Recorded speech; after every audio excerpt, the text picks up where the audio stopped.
Bismillahirrahmanirrahim. Assalamualaikum warahmatullahi wabarakatuh. Waalaikumsalam warahmatullahi wabarakatuh.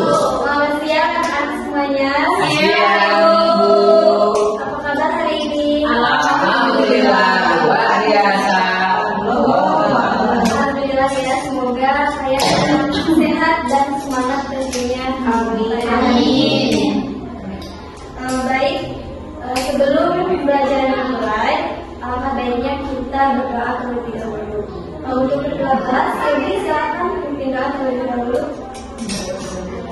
Siap beri salam. Assalamualaikum warahmatullahi wabarakatuh. Baik, alhamdulillah ya, kita bisa bertemu kembali pada pembelajaran hari ini. Pada hari ini kita akan belajar dengan topik yang tentunya menyenangkan. Kalian bisa tahu apa yang kita akan belajar pada hari ini? Tidak, Bu. Tidak tahu ya? Tidak, Ibu. Belajar apa, Bu? Penasaran nggak? Penasaran? Penasaran banget. Biasa aja, Bu. Kok biasa aja, semangat ya belajar? Ya, Bu, Iya, Bu.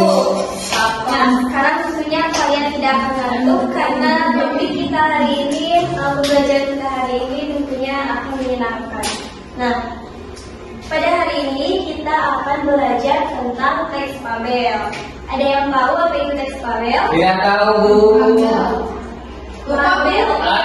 Lupa, Bu. Masa lupa sih? Iya, lupa. Sebenarnya itu sudah sering dipelajari ya. Oh, iya, Iya, Bu, dari SD juga tuh ya, Bu. Fabel itu yang ada hewan-hewannya bukan, Bu? Iya, Bu, betul sekali. Nah, fabel itu merupakan teks yang tokohnya seperti manusia, tokohnya hewan tapi sifatnya seperti manusia. Untuk pembelajarannya kita akan menyimak sebuah video ya, yang tentunya akan menyenangkan. Kalian belajar sekaligus menonton ya. Iya, siap, Ibu. Kita saksikan videonya. Harus menyimak ya, soalnya nanti akan ada pertanyaan. Siap, Bu. Siap, Bu. Bagi semuanya, pada pertemuan kali ini kita akan membahas mengenai fabel bahasa Indonesia. Kemudian di dalamnya kita akan membahas pengertian, struktur, ciri, dan juga contoh teks fabel tersebut.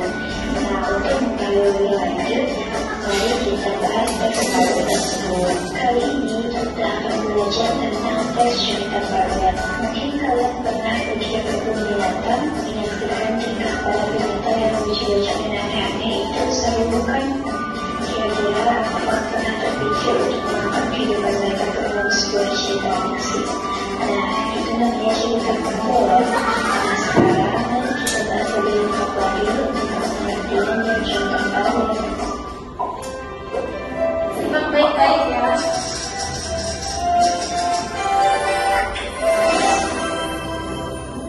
Pengertian cerita fabel. Apa sih cerita fabel?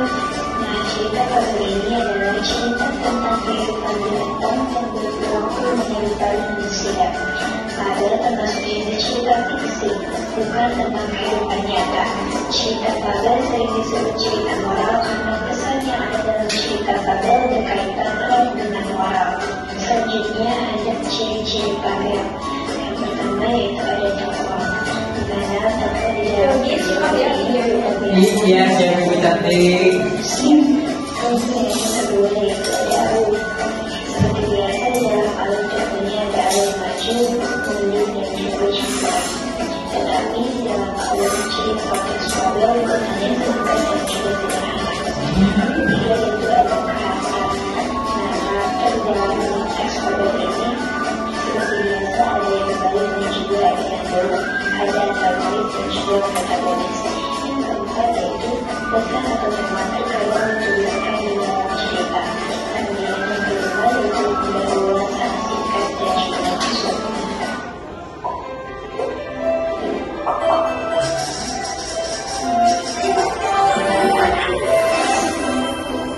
Dalam cerita fabel, kita harus memperhatikan struktur-strukturnya. Nah, selanjutnya ada struktur cerita fabel. Beberapa struktur dalam cerita fabel di antaranya sebagai berikut. Yang pertama yaitu ada orientasi. Orientasi adalah bagian permulaan pada sebuah cerita fabel yang berisikan dengan pengenalan cerita fabel tersebut. Yang diantaranya seperti kepala tokoh, latar, tempat, dan juga waktu. Pengenalan background atau tema dan lain sebagainya. Yang kedua yaitu ada komplikasi. Komplikasi ini adalah klimaks pada sebuah cerita yang berisikan mengenai pecah masalah yang dialami dan dirasakan oleh tokoh. Kemudian yang ketiga yaitu ada resolusi. Resolusi adalah bagian dari teks yang berisikan dengan pemecahan permasalahan yang dialami dan dirasakan oleh tokoh. Yang keempat yaitu ada koda. Koda adalah bagian terakhir dari teks cerita yang berisikan pesan-pesan dan atau amanat yang terdapat dalam cerita fabel itu sendiri. Selanjutnya ada jenis-jenis fabel. Yang pertama ada jenis fabel berdasarkan paparan watak tokoh. Jenis fabel berdasarkan paparan watak tokoh dibagi karena pesan tinggalnya tikus. Hari ini hiduplah seekor singa yang gagah dan berani merajai hutan yang luas.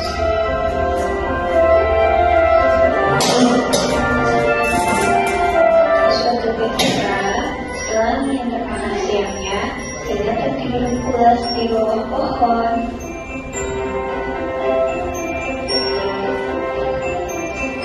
Tikus berjalan sambil asik bernyanyi hingga ia tidak melihat apa yang ada di depannya.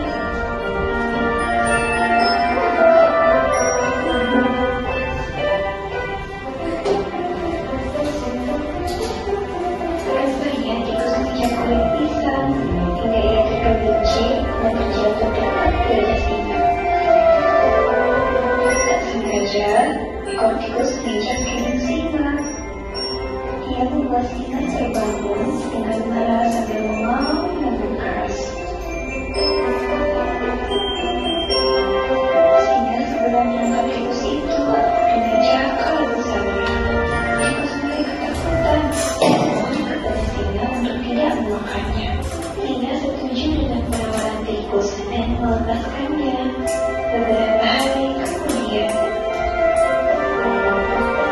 singa berjalan menyusuri hutan. Ia melewati pepohonan yang terdapat sebuah perangkap. Kakinya menginjak perangkap tersebut hingga ia masuk ke dalam jaring besar. Singa marah dan ketakutan sambil mengaum dengan keras.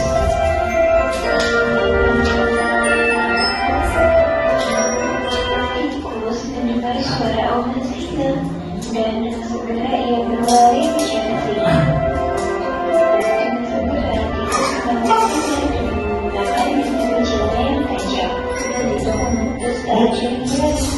Akhirnya singa berhasil keluar dari perangkap. Karena singa merasa senang dan bangga dengan pertolongan tikus, ia mengucapkan terima kasih kepadanya.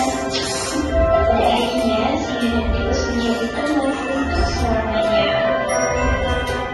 Nah, dari contoh teks fabel tersebut kita bisa menentukan bahwa unsur intuisi fabel yang terdapat dalam contoh tadi adalah sesuatu unsur intuisi fabel bersifat yang pertama ada tokoh.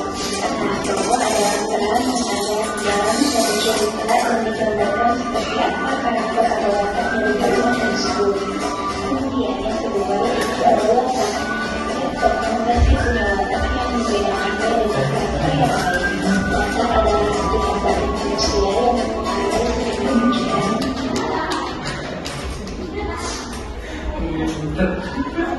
Baik, nah videonya sudah selesai. Bisa disimak dengan baik? Iya, bisa Ibu. Sekarang Ibu mau bertanya. Ada sebelum ke pertanyaan, Ibu minta satu orang untuk menceritakan kembali secara singkat cerita yang telah kita simak barusan. Saya Bu, boleh silakan tadi. Suatu hari hiduplah seekor singa yang buas dan gagah perkasa. Dan di situ juga terdapat seekor tikus ya Bu. Iya tikus. Tikus itu sedang berlari di hutan. Kemudian tikus tersebut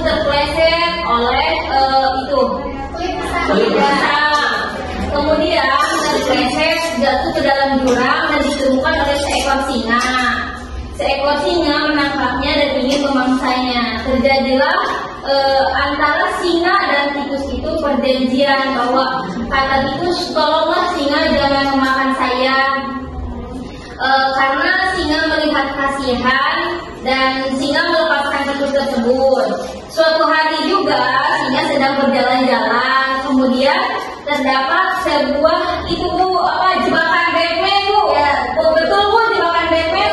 Ya, jadi singa itu terperangkap oleh jebakan Batman dan ditolong oleh seekor tikus. Jadi antara keduanya sudah saling tolong menolong. Mungkin itu aja Bu yang bisa saya pahami dari video yang tadi. Bagus. Bukan. Terima kasih Hani. Ya, sama-sama, Bu. Dengan baik dan benar. Nah, Pak, Ibu mau bertanya. Jika Yogi menyimak, Ya. pasti Yogi bisa menjawab pertanyaan Ibu. Ya, apa Ibu? Nah, pertanyaannya, apa yang dilakukan tikus kepada singa? Barusan kayak yang diceritakan sama Kang Hani. Tapi saya barusan habis dari WC Bu. Jadi menyimaknya agak full gitu Bu. Oke, berarti kamu tidak menyimak dengan Iya, habis dari WC Bu. Bisa menjawab pertanyaannya. Apa yang dilakukan tikus pada singa? Lupa Bu. Kalian berarti tidak menyimak dengan baik. Iya, jawab pertanyaannya dengan benar. Yang di ending video tadi. Ending apa Bu? Ending itu bagian akhir dari sebuah video yang telah kita tonton tadi. Sebuah kebaikan yang dilakukan tikus kepada singa. Tahu lagi. Oke, tidak ada yang menyimak dengan benar berarti ya. Yang dilakukan tikus kepada singa itu yaitu menolong singa saat singa Terperangkap. Pertanyaan terakhir ya. Ya Ibu. Ini materi yang kita bahas, yang kita simak sebelum video tadi. Iya Ibu. Nah, kan teks fabel itu memiliki beberapa struktur. Kayak singa, Lupa Bu. Bu. kenapa lupa? Padahal kan baru satu. Ada aku ya Bu. Itu ada karakter. Itu Ada tokoh Bu. Betul. Ada latar. Ya, sudah pasti. Kemudian karakter. Tema Bu. Tuh. Nah, untuk lebih jelas ya, struktur teks fabel itu ada 4. Yang pertama ada orientasi, di bagian awal ya, bagian awal dari cerita fabel. Kemudian ada komplikasi, yaitu sebuah masalah yang muncul pada sebuah teks fabel. Kemudian yang ketiga ada solusi, sebuah sebelum ending ya, solusi ya. Kemudian yang terakhir ada kode atau ending dari teks fabel tersebut atau sering disebut penutup. Bisa dipahami semuanya? Bisa Bu. Bisa Bu. Jadi hikmah yang bisa kita ambil dari video yang kita simak tadi apa sih ya? Harus saling tolong menolong Ibu. Ya, betul sekali. Baik, mungkin pembelajaran kita hari ini telah usai ya. Mohon maaf atas segala kekurangannya. Wassalamualaikum warahmatullahi wabarakatuh. Waalaikumsalam warahmatullahi wabarakatuh. Terima kasih Bu.